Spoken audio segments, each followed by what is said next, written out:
नमस्कार, the working facts में आपका स्वागत है। आज हम चर्चा करने वाले भारत पाकिस्तान के सीमा विवादों पर।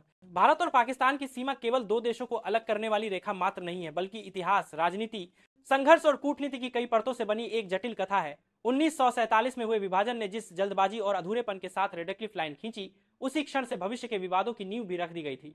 न तो पर्याप्त सर्वे हुआ, न क्षेत्रीय वास्तविकताओं को समझा गया और न ही इस बात का संवेदनशील ध्यान रखा गया कि सीमा के एक एक मोड़ के पीछे लाखों लोगों का जीवन व्यवहार छिपा है। परिणाम स्वरूप भारत पाकिस्तान की यह सीमा आज विश्व की सबसे मिलिटराइज्ड और संवेदनशील सीमाओं में गिनी जाती है। विभाजन के तुरंत बाद ही सबसे बड़ा विवाद उभरा जम्मू कश्मीर का। जब पाकिस्तान समर्थित जनजातीय हमलावरों ने कश्मीर पर धावा बोला, तो महाराजा हरि सिंह ने भारत से सहायता मांगी और भारत में विलय के दस्तावेज पर हस्ताक्षर किए।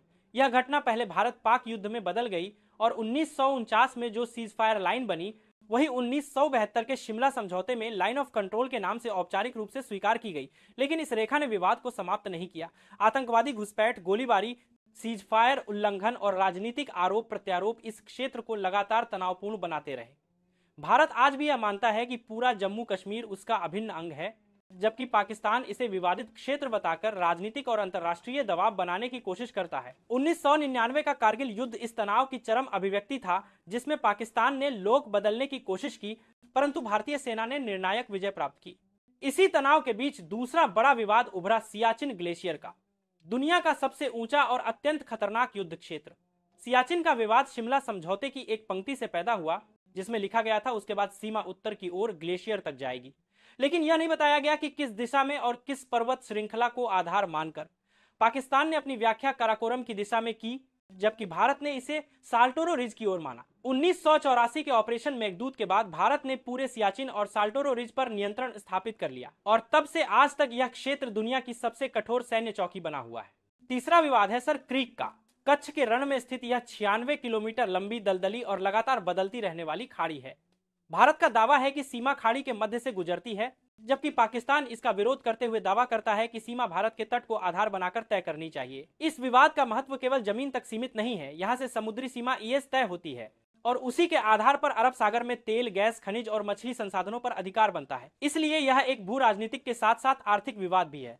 सीमाओं पर तनाव केवल नक्शे की रेखाओं तक सीमित नहीं है। यहाँ आतंकवाद, ड्रोन से हथियार गिराना, घुसपैठ, तस्करी और सीमा सुरक्षा से जुड़े अनगिनत खतरे रोज सामने आते हैं। भारतीय सेना, बीएसएफ और अन्य सुरक्षा एजेंसियां 24 घंटे सीमा की निगरानी और रक्षा में लगी रहती हैं। पूरे सीमा क्षेत्र में सैनिकों का जीवन किसी चुनौती से कम नहीं। कहीं रेगिस्तान की झुलसाती धूप है, कहीं पहाड़ों की कड़कती ठंड और कहीं दलदली इलाकों का कठिन संघर्ष। प्रश्न उठता है, क्या समाधान संभव है? विशेषज्ञों का मानना है कि कश्मीर का समाधान तभी हो सकता है जब दोनों देश बातचीत के मार्ग पर गंभीरता और विश्वास के साथ आगे बढ़ें।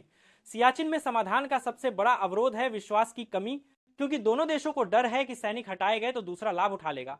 सर क्रीक ऐसा विवाद है जिसे तकनीकी आधार पर सुलझाया जा सकता है, लेकिन समग्र संबंधों में ठंडापन इसे भी अटका देता है। सबसे बड़ी बाधा है पाकिस्तान की आतंकवाद समर्थक नीतियां, जिनसे भारत पाक संबंध किसी भी स्थायी शांति की दिशा में आगे नहीं बढ़ पाते।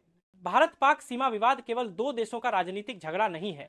यह सदियों की विरासत, लाखों बिछुड़े परिवारों का दर्द, सैनिकों की कुर्बानियां और भू राजनीतिक जटिलताओं से बनी एक गहरी बहुस्तरीय कहानी है। शांति संभव है, समाधान भी संभव है, पर उसके लिए आवश्यक है ईमानदार संवाद, विश्वास, आतंकवाद मुक्त वातावरण और सकारात्मक कूटनीति। जब तक दोनों देश इन मूलभूत शर्तों को स्वीकार नहीं करते, तब तक यह सीमा केवल नक्शे पर बनी रेखा नहीं, बल्कि उपमहाद्वीप के इतिहास की सबसे कठिन और संघर्षपूर्ण हकीकत बनी रहेगी। अगर आपको हमारे वीडियो से जानकारी मिलती हो तो हमारे चैनल को सब्सक्राइब करना न भूलें।